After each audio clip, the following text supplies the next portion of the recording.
This is a solution for a question covering the sublearning outcome of equilibrium at a point from Mechanics 1. The question is as follows. Assume that the tension TAB along the edge between cells A and B is 50 piconewtons. What tensions must act along AC and BC boundaries for the triple junction between the three cells to be in equilibrium?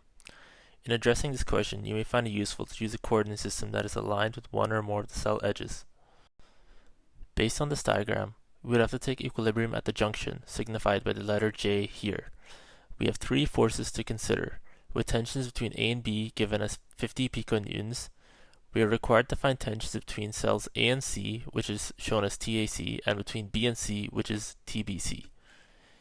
It would be useful here to redraw the diagram in a different coordinate system in order to use the force equilibrium equations to solve this. Our coordinate system is as follows.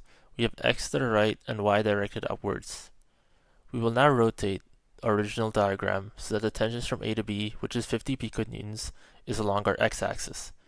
As a result, we have TAC at 90 degrees to our x-axis, so it is directed completely upwards. To find the angle that TBC is acting at in relation to our positive x-axis, we can sum 90 and 160 from this diagram to get an angle of 250 degrees. We can now start to consider equilibrium in the x and y directions, for which we have the following equations. The sum of forces in the x direction is equal to 0, and the sum of forces in the y direction is equal to 0.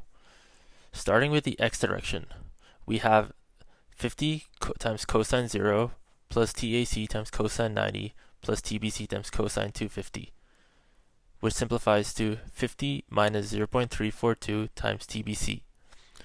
As a result, the equation can be rearranged to solve for TBC, which is therefore equals to 146.2 piconewtons.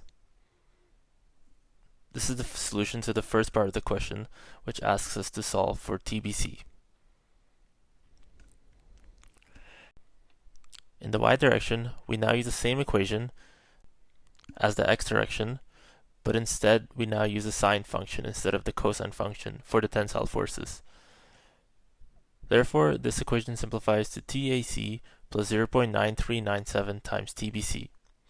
Our value for TBC from the previous equation can be substituted in to further simplify TAC to be equivalent to 137.4 piconewtons. As a result, the solutions for the tensions acting along AC and BC have now been found and are respectively equal to 137.4 piconewtons and 146.2 piconewtons.